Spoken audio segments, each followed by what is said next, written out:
que puedan sintonizar estas conferencias. Ya estamos en cantidad, decenas de países que personas ávidas de conocer la verdad y de las Escrituras puedan sintonizarnos. Y vamos a compartir un mensaje titulado La profanación del templo judío. La profanación del templo judío.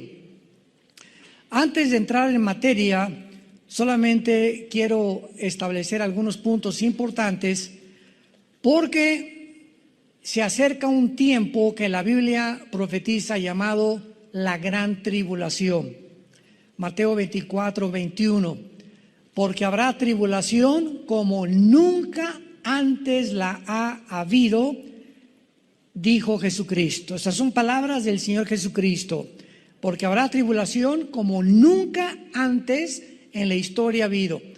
Así que no se va a comparar con ninguna revolución del pasado, ni con una golpe de Estado, ni con guerras pasadas. No se va a comparar ni con peste, ni con la peste bubónica, ni con el cólera, ni con ninguna cosa que el ser humano haya experimentado antes. Y durante estos primeros 3 años y medio de la tribulación va a venir un sistema religioso que se llama la Gran Ramera, Apocalipsis 17, donde vemos a la bestia montada sobre la ramera. Y la ramera es el sistema religioso apóstata, o esta falsa religión que hace 2000 años ha sido la corrupción del cristianismo.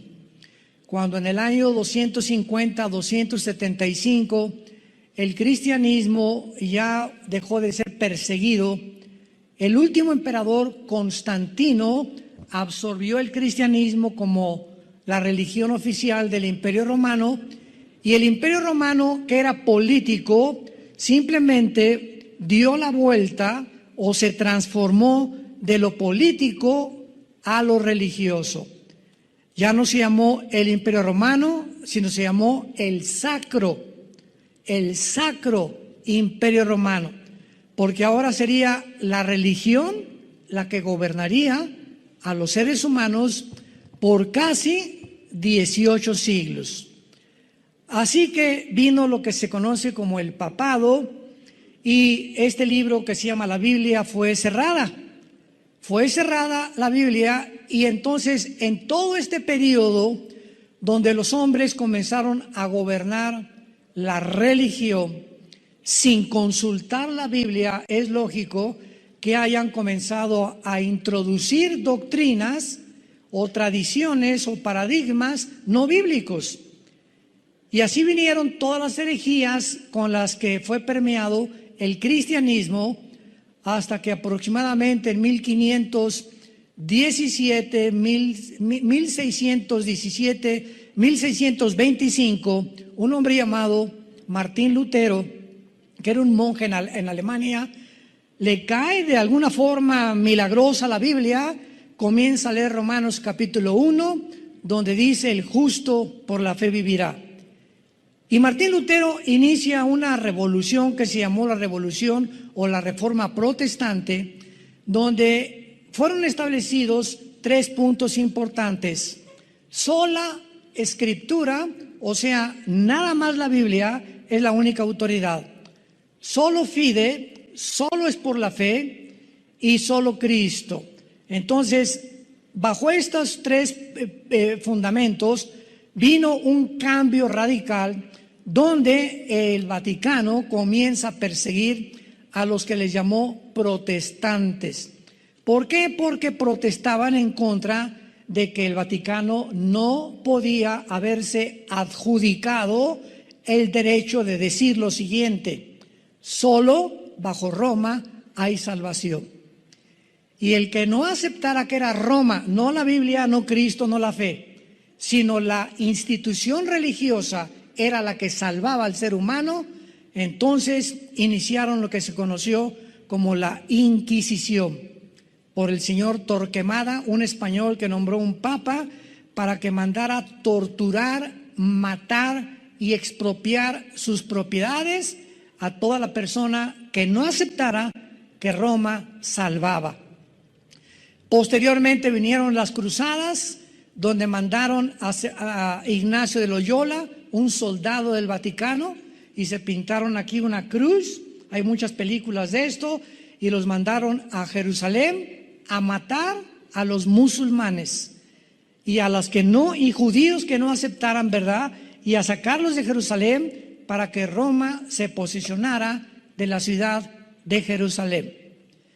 Y escuchen esto, hasta 1961, apúntalo, en el Segundo Concilio Vaticano, el Papa Juan XXIII, un papa gordito, muy simpático, con mucho carisma, hasta 1961, este papa, por primera vez, abre la Biblia. Abre la Biblia, y cuando la comienza a abrir,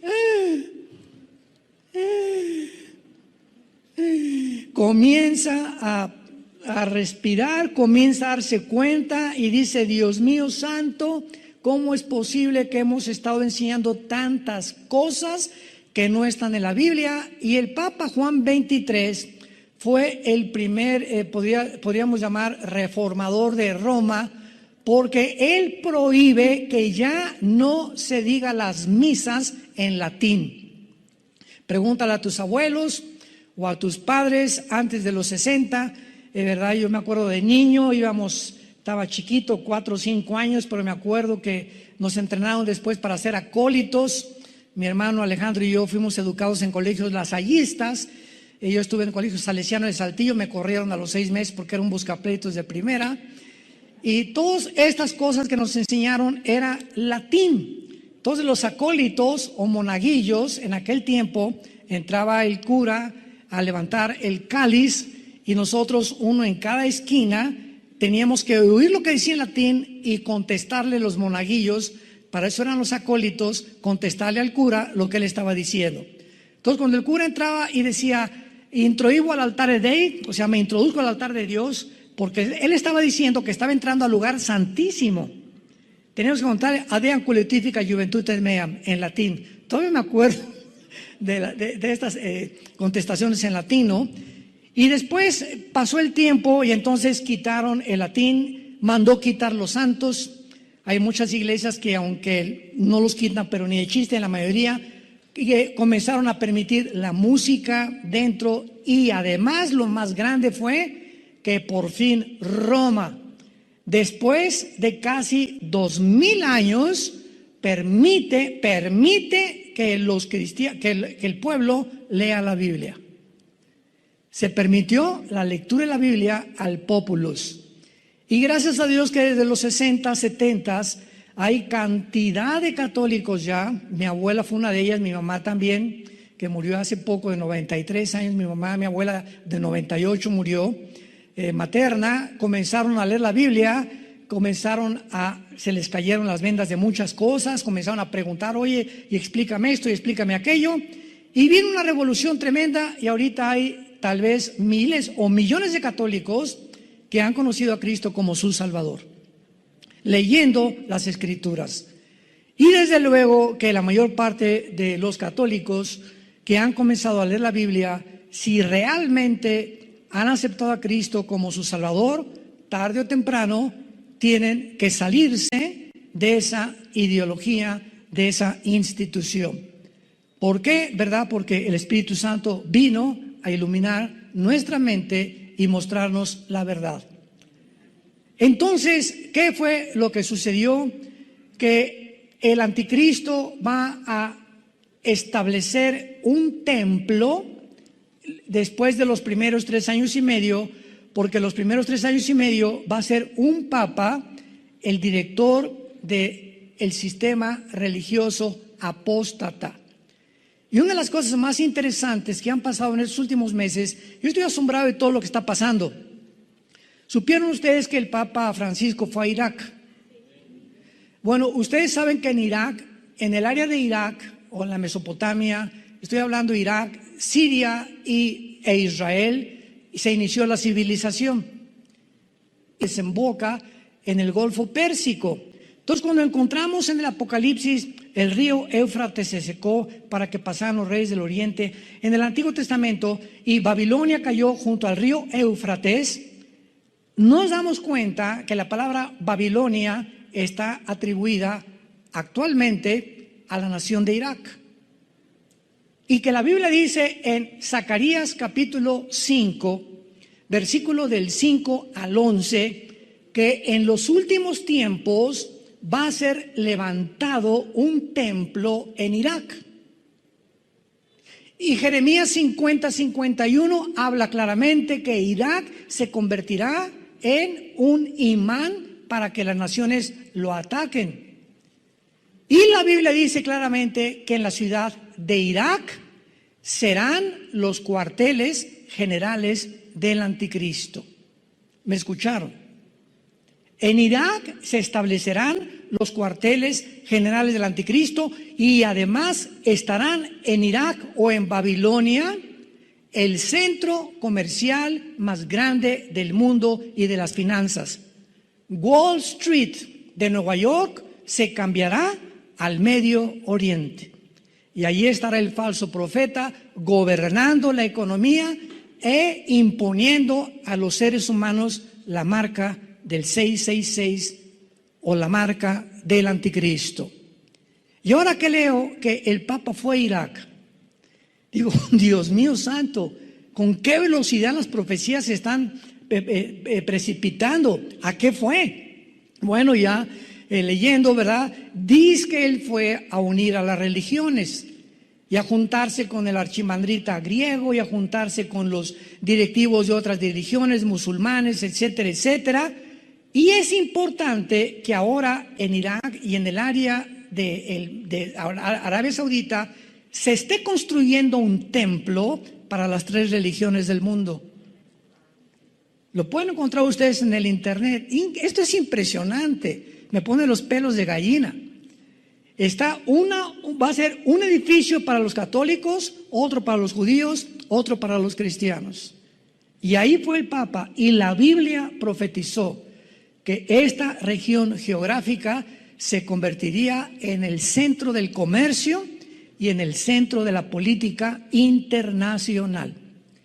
Así que nos encontramos en tiempos, como les dije anteriormente, muy interesantes.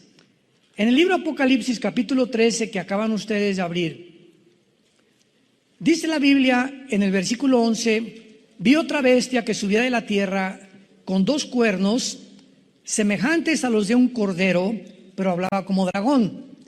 Muchos han atribuido esta segunda bestia o el falso profeta al Papa, pero no es así, porque esta bestia, que es el falso profeta, y el anticristo, si leemos bien Apocalipsis y Daniel, encontramos que solamente se les otorgó, se les permitió 3 años y medio para gobernar el mundo.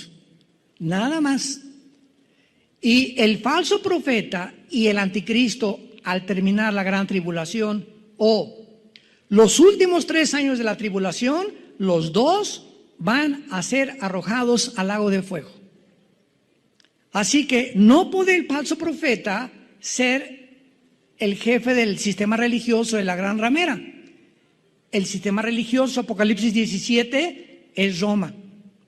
Va a ser la ciudad del Vaticano, que es la única religión en el mundo que tiene un banco, que tiene leyes, que es independiente del gobierno de Italia, que tiene su propia policía y que además tiene un lugar en las Naciones Unidas. Ninguna otra religión tiene un asiento en las Naciones Unidas, porque el Vaticano está considerado un Estado político y una religión. ¿Ven ustedes la mezcla? La política con la religión. Y siempre tiene que haber la separación del Estado de la Iglesia. Roma violó esto y juntó la política con la religión. Y durante 18 siglos gobernó Europa, los papas, nadie se casaba, nadie podía comprar, nadie podía hacer nada, ni los príncipes de de Holanda, ni de Inglaterra, ni de España podían hacer nada sin el permiso del Papa. Ahora bien, este falso profeta, entonces, vamos al libro de Daniel, capítulo 9, y veamos que el anticristo va a hacer un pacto con el pueblo de Israel, que es donde nos vamos a adentrar en esta mañana, y vamos a ver todo lo que el anticristo va a hacer de una forma bastante resumida. Dice Daniel 9, versículo 27, está hablando del anticristo o del príncipe que en el versículo 26 ha de venir. Por otra semana, esta palabra semana, Shavuot, es de 7 años, que son los 7 años de la tribulación. Por eso se le llama la semana 70 de Daniel, porque esta semana falta de completar los 490 años de las 70 semanas que en el versículo 24 se le prometieron o profetizaron a Daniel. Por otra semana, o sea, está hablando del anticristo, o por 7 años, confirmará el pacto con muchos, y a la mitad de la semana, o sea, a los 3 años y medio, ¿me van siguiendo? A la mitad de la semana, la mitad de 7 es 3 y medio. Hará cesar el sacrificio y la ofrenda. Después, con la muchedumbre de las abominaciones, vendrá el Shamem, en el hebreo, que se tradujo el desolador, o el devastador, o el destructor, hasta que venga la consumación y lo que está determinado se derrame sobre el desolador. Durante este tiempo el anticristo entonces va a entrar al templo judío hasta los 3 años y medio o a la mitad de la tribulación. Los primeros 3 años de la tribulación no le corresponden al anticristo.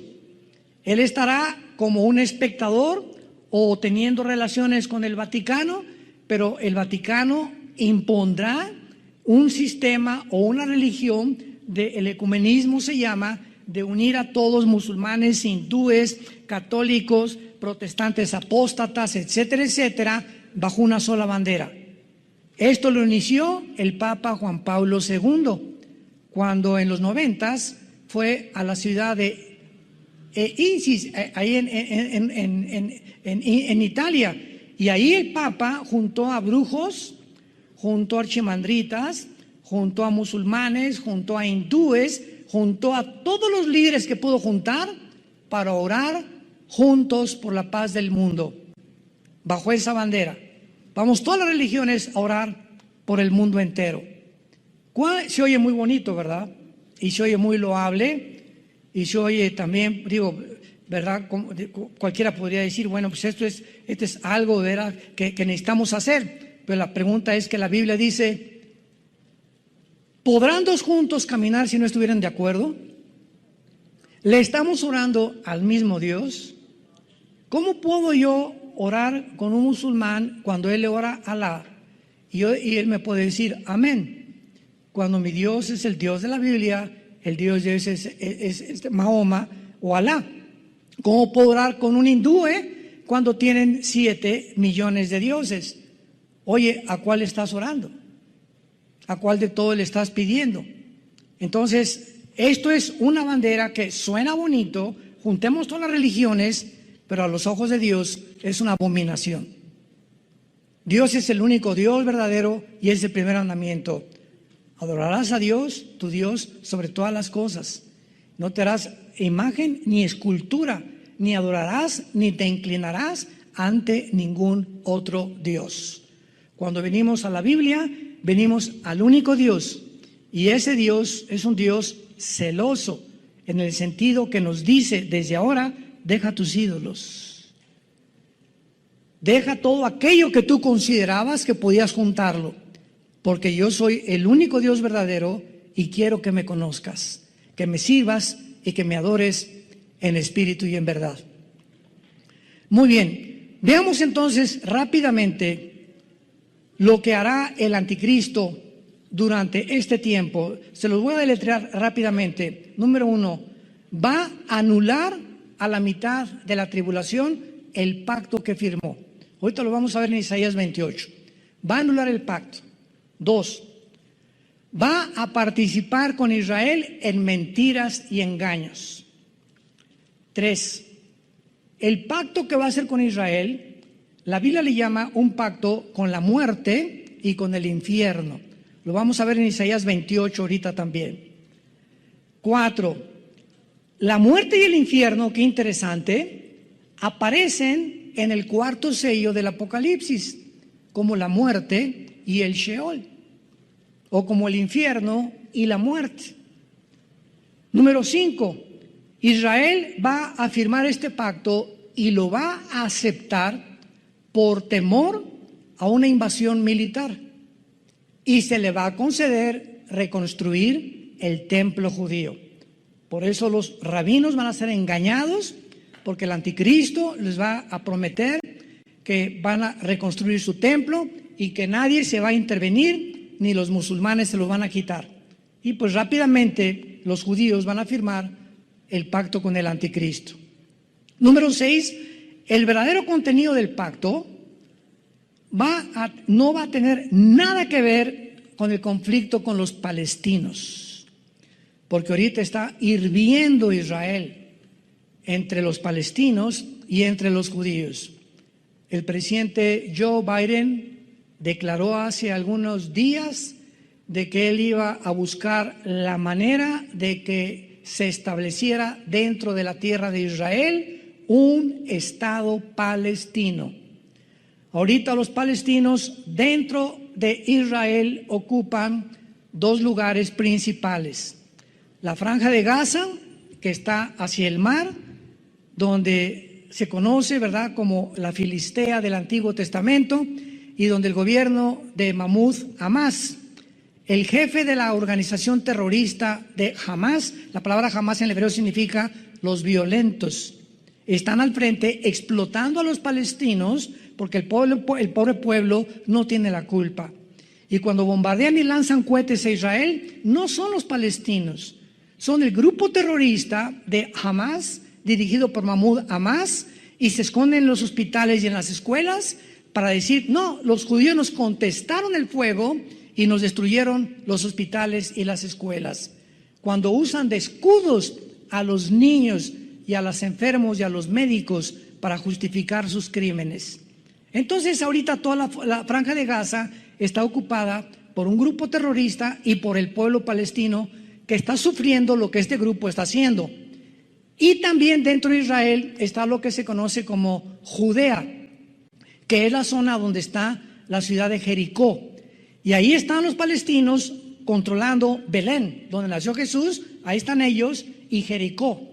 Y es interesante lo que vamos a ver más adelante. Pero ahora quieren que un estado sea y repartan a Jerusalén la mitad. Ahorita tienen el templo oriental nada más los judíos, pero quieren los palestinos toda la tierra de Israel. Porque el que fundó la Organización para la Liberación de la Palestina, 1972, Yasser Arafat, que mató a todos los atletas en 1972 en Múnich, en Alemania. ¿Se acuerdan ustedes? Hay películas de esto. Mandó matar a todos, los secuestraron de la Vía Olímpica, los mataron en un helicóptero con una granada cuando se los querían ya llevar a su tierra. Y entonces Golda Meir, la primer ministro en aquel tiempo, inició la persecución, y a todos los que mataron a los atletas se los fusilaron, ¿verdad? Y los eliminó el Mossad, que es la agencia secreta del gobierno de Israel. En séptimo lugar, el verdadero contenido del pacto probablemente tenga que ver con el deseo, repito, de edificar el templo. Porque los judíos, imagínense, ahorita el templo, ¿dónde está? ¿Dónde está ahorita el templo judío? No existe. Pero ¿dónde se encuentra geográficamente? Debajo de la cúpula o de la mezquita de Omar, que es esta cúpula dorada que en cualquier foto de Jerusalén se ve. Cuando fuimos a Jerusalén, muchos de ustedes nos permitieron entrar, nos teníamos que quitar los zapatos, ¿verdad? Ahorita ya no se puede entrar adentro, pero en aquel tiempo nos permitieron entrar, éramos como 300 los que fuimos en ese viaje a Israel. Y esta cúpula, debajo de la cúpula esa dorada que ves en las fotos, debajo se encuentra sepultado lo que era el templo judío, que en el año 70 después de Cristo, él lo profetizó en Mateo 24, no quedará piedra sobre piedra, derribaron completamente e incendiaron Jerusalén. Y fueron expulsados los judíos hasta el 48 que regresaron. Y en el año 604 después de Cristo, un musulmán, ¿verdad? Omar, uno de los musulmanes, levantó la mezquita. Entonces, esa mezquita fue levantada 600 años después sobre el templo judío. Y los judíos, para que puedan reconstruir el templo, imaginémonos, pues tienen que destruir la mezquita, ¿verdad? Tienen que hacerla a un lado, por eso no lo han podido hacer. Ahora, si esto sucede, imaginémonos la guerra que sobrevendrá en el Medio Oriente cuando les quiten a los musulmanes su mezquita. Si así se amarran bombas y se avientan, porque hay 72 vírgenes esperándolos en el cielo, pobres niños, ¿verdad? Que desde niños los adoctrinan, que si son mártires, son héroes delante de Alá. ¿Cómo no van ellos a provocar una guerra internacional si les quitan la mezquita, que es el lugar más sagrado? Porque dicen que de ahí Mahoma en un caballo blanco se fue al cielo. Entonces algo va a pasar, no sabemos, una guerra, tal vez la invasión de Ezequiel 38, que se junta Rusia, Turquía, Irán, Libia, Indonesia, algunas naciones del norte de África, se vienen sobre Israel, son destruidas de acuerdo a Ezequiel 39, y tal vez después de esa devastación destruyan la mezquita, y entonces el anticristo les permite, les garantice a los judíos, una vez que destruyeron la mayor parte de las naciones musulmanas, que pueden levantar su templo y puedan comenzar otra vez a adorar como lo hacían en el Antiguo Testamento. Ahora, muy bien, vamos a hacer alguna especulación con la agenda del anticristo. Repito, es una especulación que podemos imaginarnos lo que puede suceder, porque mientras en Apocalipsis 11 los dos testigos se han muerto, ¿se acuerdan? Que la bestia que sube del abismo, que es el anticristo, los va a matar. Mientras maten a los dos testigos, el anticristo tal vez por televisión estará viendo, ¿verdad?, dando a conocer a todos sus actividades del templo judío, porque los dos testigos serán muertos en la segunda parte de la tribulación. Y veamos a continuación, especulando un poco, las posibles actividades que el anticristo hará en la ciudad de Jerusalén. Vamos a escoger el viernes como su punto inicial y les explico por qué. Viernes, ahí está el anticristo, no sabemos si en un hotel o en su casa, viendo los cadáveres de los dos testigos en Jerusalén, en la misma plaza. Viernes en la noche, el anticristo regresa a su hotel, prende la televisión y observa la manera como el mundo se regocija y se mandan regalos porque mataron a los dos testigos. El sábado, el anticristo, porque tiene que ser sábado, entra al templo y lo profana, exaltándose como un dios, mientras los dos testigos continúan muertos en la plaza de Jerusalén. El sábado en la noche, el anticristo tal vez regresa a su hotel, prende la televisión para ver la reacción del mundo cuando él entra al templo, porque lo van a seguir cámaras de televisión, y él entra al lugar santísimo y ahí ponen una imagen que el falso profeta le va a dar vida. Esto se encuentra en Apocalipsis 13. El falso profeta le va a dar vida, y esta palabra vida es neuma en el griego, que es espíritu. A ver, ¿cómo podía esto suceder? Muy fácil. Va a ser un demonio, un espíritu. Va a hacer una imagen tipo holograma. De esto hablamos en la última conferencia. Y le pondrá el falso profeta a la imagen para que la imagen hable. Y la imagen pida que sea adorada. Y el mundo va a estar maravillado, porque cuando el mundo es sorprendido y asombrado por cosas que van allá, más allá de la realidad o de la normalidad, que se llaman milagros. El mundo está dispuesto a adorar a un buñuelo que apareció la Virgen en un árbol, o a un santito que le sale sangre. El mundo se hinca inmediatamente ante cualquier cosa que vaya más allá de lo normal, lo atribuyen a Dios, cuando la Biblia dice que no todo lo sobrenatural es de Dios. El domingo el anticristo va a recibir la llamada de sus 10 gobernantes, o sea, los 10 cuernos de Apocalipsis 17, que le van a decir: no estamos de acuerdo que te proclames Dios. Y en Daniel 7:24 dice la Biblia que entonces el anticristo a 3 de estos gobernantes, de los 10 que iban a formar su confederación política, los va a quitar, los va a desbancar, y él va a quedar como el 8º gobernante. Y el lunes el anticristo, mirando las noticias, alcanza a ver de qué manera los testigos resucitan de entre los muertos. Esto es, repito, de carácter especulativo, pero más o menos podríamos imaginarnos que es la forma como se van a llevar las cosas durante 3 días, cuando el anticristo entre el sábado al lugar santísimo. Vayamos ahora a Isaías 28, el pacto que el anticristo va a firmar con muchísimos más, al versículo 18. Isaías 28, del 15 al 18. Con mucha atención, por favor. Por cuanto habéis dicho: pacto tenemos hecho con la muerte, e hicimos convenio con el infierno, o con el Sheol.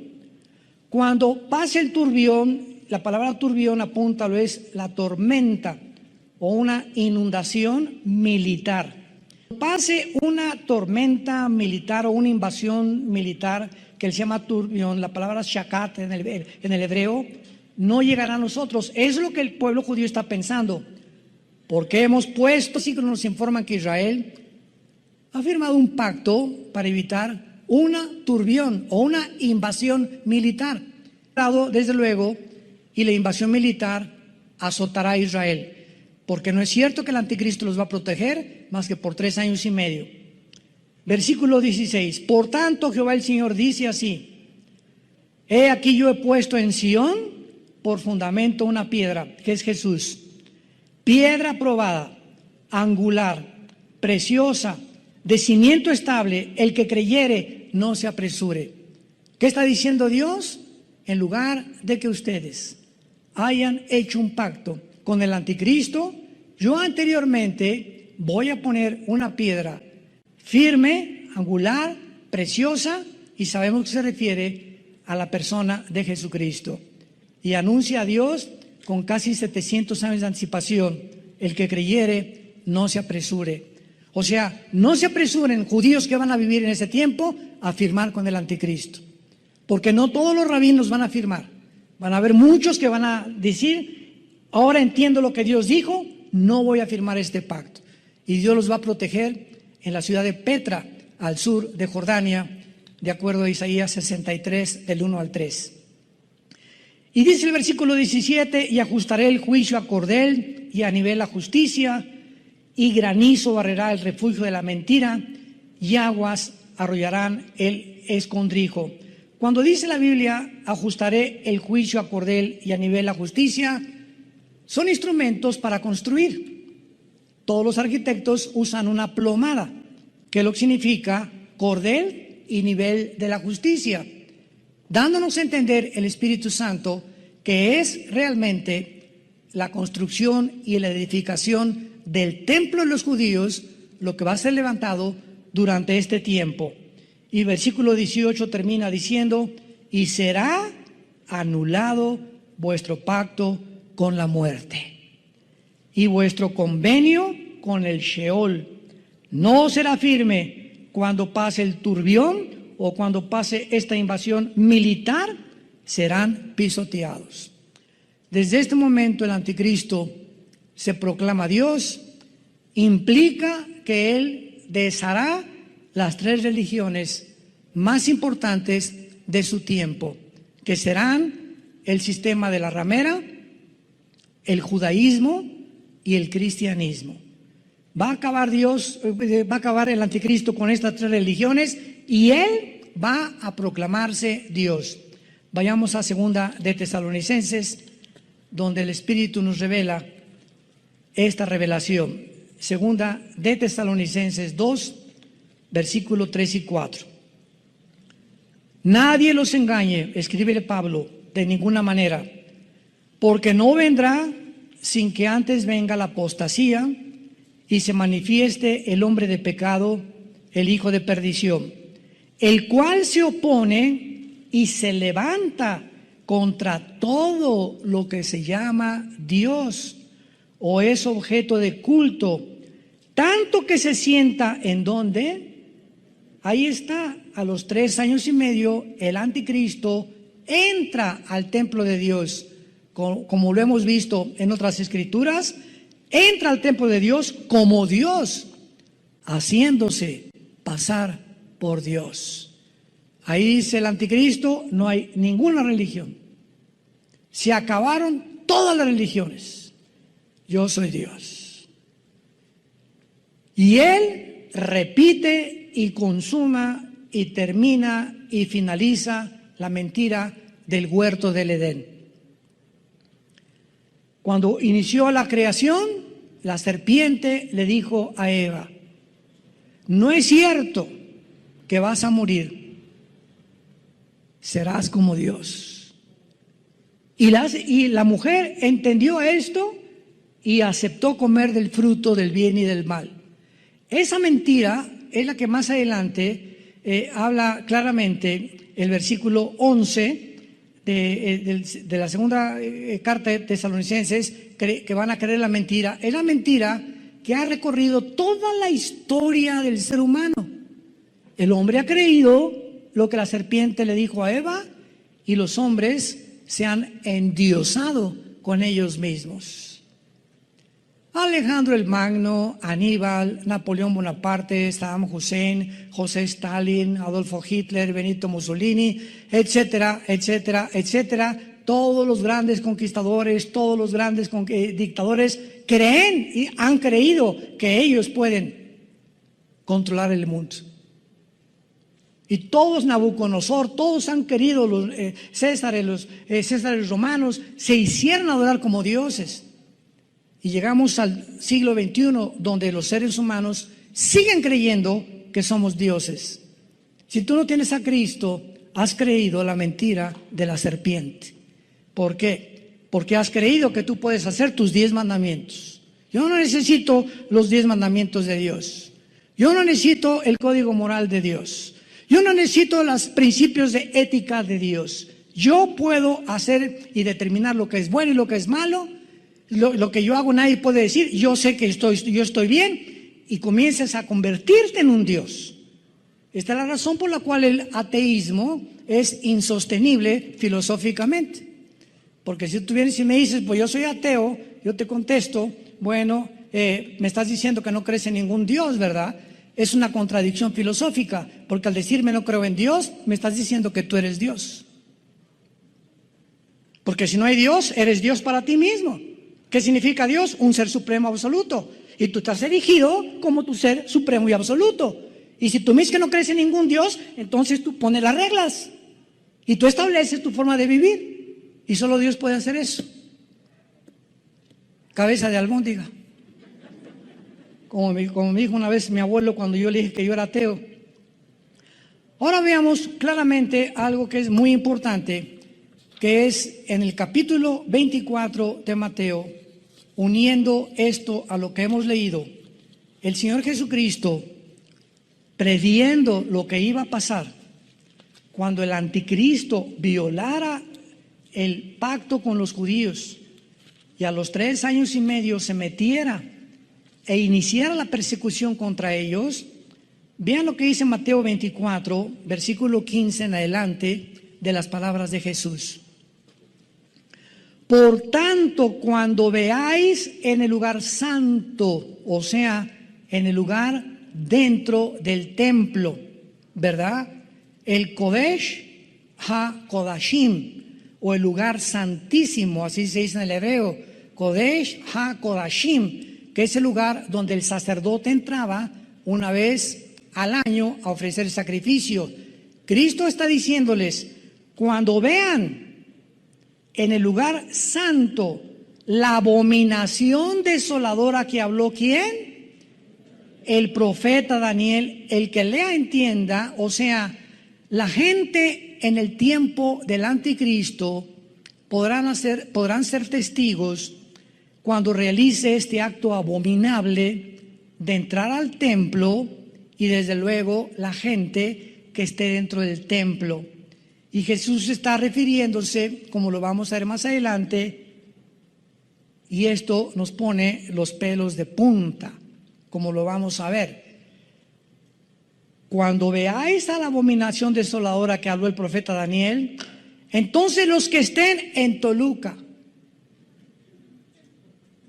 en Tlalnepantla, en México.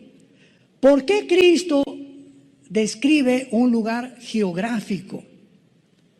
¿Por qué Cristo se refiere exclusivamente a un grupo de judíos, a un lugar geográfico, Judea, que es ahorita el lugar ocupado por los palestinos? ¡Wow! Los que están en Judea huyan a los montes. ¿Por qué? Porque ahorita esta zona geográfica que está ocupada, que se llama el Banco Oriental o Judea, que ahorita ya está ocupado por los palestinos, en cuanto el anticristo entre al templo, todos los que están contra los judíos van a salir a matarlos. Ahorita los palestinos les dan chance a los judíos que viven en algunas kibbutz alrededor del Banco Oriental, que vivan ahí. Pero cuando el anticristo viola el templo, a los primeros que les dice, ustedes los están en Judea, píntense, salgan corriendo. Los que están en Judea, huyan a los montes. El que esté en la azotea no descienda para tomar algo de su casa. Y cuando dice Jesucristo, el que lea entienda, esta no fue una sugerencia, le está diciendo una orden directa.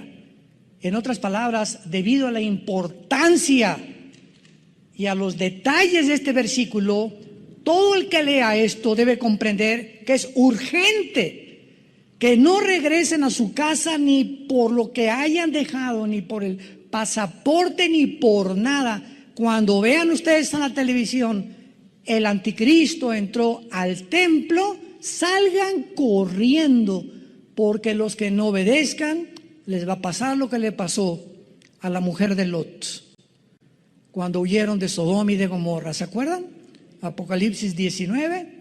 Los ángeles agarraron a Lot, vénganse para acá, y a tu hermano y a la esposa, y vámonos. Y a casi a jalones los sacaron los ángeles, y le dijeron los ángeles a Lot y a su familia, no volteen atrás. No se atrevan a voltear atrás. Y la mujer de Lot volteó para atrás. ¿Por qué? Porque era una carnalota. O sea, su corazón estaba en el mundo, en las modas, por aquí, por allá, este y el otro. Y cuando Dios nos dice, pongan los ojos en lo que está arriba, no extrañes las cosas del mundo, es porque las cosas del mundo han ocupado tu corazón.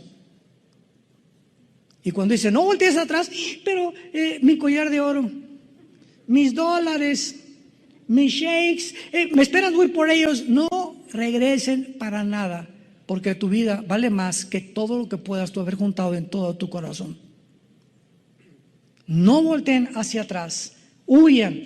Ciertamente los judíos que vivían en ese tiempo en la región de Judea, que es el Banco Oriental y Jericó actualmente, son los que deberán poner más atención a lo que Cristo les dijo. Veamos rápidamente esto y comparémoslo con Zacarías, antes de Mateo, para que no se vayan tan lejos. Antes está Malaquías y antes está Zacarías, capítulo 13. Zacarías 12 y 13 son dos capítulos que describen el final del ser humano, el Armagedón, la venida de Cristo. Dice Zacarías capítulo 13, versículo 8, y acontecerá en toda la tierra dice Jehová, que las 2/3 partes serán cortadas y se perderán, mas la tercera quedará en ella. 2/3 partes de los judíos morirán. 2/3 partes de los judíos morirán. 1/3 parte, que es el remanente fiel, los que aceptaron a Jesús como Yeshua Mashiach, como Jesús el Mesías, van a estar escondidos en Bosra, que es Petra. ¿Cuántos fueron a Petra con nosotros cuando fuimos allá hace 4 o 5 años? ¿Todos están? ¿Ninguno? ¿Dónde estaban, Bueno, Petra está al sur de Jordania, entras, y para entrar a Petra es como, ¿qué será? 2, 3 metros de ancho más o menos, cabe una carreta nada más, y es como 1 kilómetro, nos bajan los camiones y tenemos que ir caminando como 1 kilómetro, porque no entra ningún carro, y de repente vas entre piedras así inmensas a tu alrededor, como si entramos como una cueva tremenda, y al llegar a Petra de repente volteas y te quedas paralizado al ver que es una ciudad construida en las piedras. Se considera una de las maravillas del mundo y está llena de árabes, de camellos, etcétera, etcétera. Y me acuerdo muy bien cuando llegamos ahí, porque Salem, nuestra hija, y Caleb montaron en camello. Todos los muchachos estaban chamacos, querían montar en camello. Y uno de los dueños del camello se acercó conmigo y me dijo: oiga, ¿en cuánto me vende su hija? Y le dije: no, mira, mi hija no está para... Dios solo sabe, Dios, que estoy hablando la verdad, Esto es en serio. Le dije: no, y como yo me reí, me está bromeando. Me dice: le doy 50 camellos. Y le hablé a Marta, mi esposo, le dije: este cuate aquí no está diciendo que 50 camellos. Y le hablé al guía y me dijo: no le hagas caso, así son. Total, que le dije: no te doy ni aunque me dé lo que quieras. Pues no nos siguió. Comenzamos a caminar toda la ciudad de Petra, que está llena de arena por el desierto. Y no nos siguió como 1 hora y me alcanza y me dice: le doy 1000 camellos. Y le doy ovejas por la güerita que está arriba del camello. Me querían comprar a mi hija y ahora comprendí la cultura del Medio Oriente. Entonces, esa es la forma como ellos viven, ¿verdad? El trueque, y te dan cosas y te doy camellos y me vendes a tu hija, y cantidad de familias venden a sus hijas para tener 2 camellos, para tener más borregos, para tener más ovejas, para tener un poco más de dinero. Venden a sus hijos, a los mercaderes. Pero yo no lo vendía ni que me daba 1 millón de camellos, ¿verdad? Entonces, vemos aquí en Zacarías 13 que 2/3 partes serán cortadas y 1 se perderá. Y dice el capítulo 14 del libro de Zacarías, en el versículo 4, y está hablando no del rapto. Los que creen que el rapto y la segunda venida es lo mismo, van a abrir los ojos ahora. Acuérdense que en 1 Tesalonicenses 4, 16 y 17, 1 Corintios 15, 51 a 53, dice que vendrá en el aire y en el aire nos sacará y jamás tocará la tierra. Cuando vean el rapto, vean la segunda venida, se afirmarán sus pies en aquel día sobre el monte de los olivos.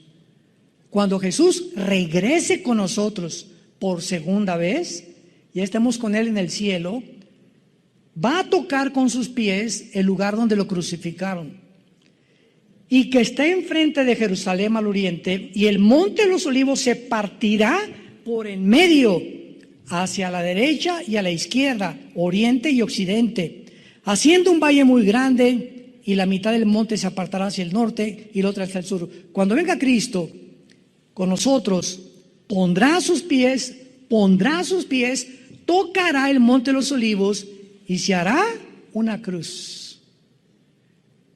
¿Se imaginan ustedes? Donde Él murió crucificado, ahora esa cruz les recordará a todos los judíos y al mundo entero que Él era realmente el que murió hace 2000 años para pagar por tus pecados y por mis pecados. Y finalmente, y huirán al valle de los montes, porque llegará hasta Sal, huirán de la manera, y vendrá Jehová mi Dios, y con Él todos sus santos. Y esto lo corroboramos en Apocalipsis 19. Vi al Verbo de Dios montado en un caballo blanco, bajando con todos aquellos que nosotros, antes de su segunda venida, vino por nosotros 7 años antes de la tribulación. La iglesia no puede atravesar la tribulación. Nos vamos antes con el Señor. Es muy diferente. El rapto no es la segunda venida. El rapto es la promesa y el misterio que dice Pablo en Corintios 15, que estaba escondido en el Antiguo Testamento y que hasta el Nuevo Testamento fue a Pablo a quien se le reveló que va a haber una generación que no vamos a saber lo que es morir. ¿Serás tú? ¿Seré yo? ¿Seremos nosotros? Los que en cualquier momento, de repente, los calcetines de colores que están de moda se te van a quedar ahí en el suelo. Tus guaraches, tus zapatos, tu bolsa de Gucci y todo lo que tú te has comprado, ahí se queda y desaparecemos. Y el mundo como loco, desaparecieron millones de personas, los noticieros de televisión, aviones que van a chocar porque los pilotos desaparecieron, congestionamiento de tráfico, congestionamiento de noticieros, todos los niños van a desaparecer de todos los cuneros y de todos los, ¿cómo se llama? Donde los kinders, etcétera, etcétera. Y vamos a darnos cuenta entonces cuando estemos con Él en el cielo que valió la pena haber creído en el nombre del Hijo de Dios. ¿No quisieras tú en esta mañana aceptar a Cristo en tu corazón? Ante este panorama glorioso que la Biblia nos da, las profecías no son para asustarnos, son para prepararnos a encontrarnos con Él. Animar nuestro corazón y saber que todos los que ahorita han muerto por COVID o por lo que haya sido en Cristo, dichosos son, porque descansarán de sus obras. Todos los que ahorita y los parientes que me oigan, que tú has tenido alguien que se ha muerto en Cristo, gózate y alégrate con el solo pensamiento que se encuentra en un lugar muchísimo mejor que Tlalnepantla. Pero muchísimo mejor. Ahora que se murió Luis Palau, yo trabajé con él 1 año y medio. Oí su mensaje que él dio antes de morir y no saben cómo me llegó, me traspasó en el alma. Palau dijo, ¿verdad? Estoy listo para que me vaya. Se murió de cáncer, tuvo como 2 años con el cáncer. Estoy contento, lástima que no nos vamos mi familia y yo en el mismo avión. Así dijo en su video, lo puedes ver en internet. Pero estoy gozoso porque me voy con el Señor y no tengo por qué estar triste porque ya en cualquier momento vienen por mí. Ese es un hombre de Dios. Ese es un hombre que puede morir como murió Pablo. Mi muerte y el coliseo romano me está esperando, pero he peleado la buena batalla, he echado mano de la vida eterna, por lo cual me está esperando la corona de justicia, la cual el Señor me dará y a todos los que amamos su venida. Padre, gracias por tu palabra. Gracias por la esperanza bienaventurada y la manifestación gloriosa de tu Santo Hijo Jesucristo. Bendito sea el Dios y Padre de Jesucristo, que nos ha hecho renacer para una esperanza viva por medio de su resurrección de entre los muertos. Y porque Él vive, nosotros también volveremos a vivir. Esta vida pasa como una niebla, donde crecimos como la flor del campo, florecimos en alguna época de nuestra vida y tenemos que marchitarnos al llegar a la 3ª, 4ª edad para volver otra vez a reunirnos con un cuerpo nuevo, glorificado, semejante al cuerpo de la gloria suya por toda la eternidad.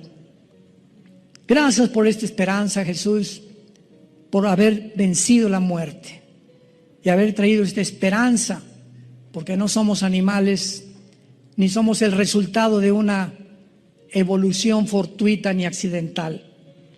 Somos criaturas creadas a tu imagen y semejanza. Y gracias porque muy pronto tal vez más rápido de lo que nos imaginamos, vamos a estar contigo. Secará nuestras lágrimas, ya nunca volveremos a enfermarnos. porque todas las cosas pasarán y todas las cosas serán hechas nuevas. Ven a Cristo en esta mañana, en esta tarde. Los que nos ven por la televisión, vengan a la cruz. Te invito a que vengas, a que te arrepientas de tus pecados, que le pidas perdón a Dios por tu vida, y Él te va a perdonar, no importa lo que hayas hecho. En la sangre de Jesucristo hay perdón. Y si tú quieres invitar a Cristo en este momento a tu corazón, dile estas palabras. Díselo hoy, que Él te ha hablado y ha preparado tu vida para este momento tan especial. Te pido perdón por mi vida, Señor. Me arrepiento de todo lo que he hecho en mi pasado. Te pido que entres a mi corazón en este instante, porque creo que en esa cruz pagaste con tu sangre por mis pecados. Y como creo que a los 3 días resucitaste entre los muertos, te pido que entres en este instante a mi vida como mi Señor y mi Salvador. Gracias por darme la vida eterna y la esperanza de algún día de morir en paz, porque sé que me estarás esperando con tus ángeles para llevarme a tu presencia. En el nombre de Jesucristo.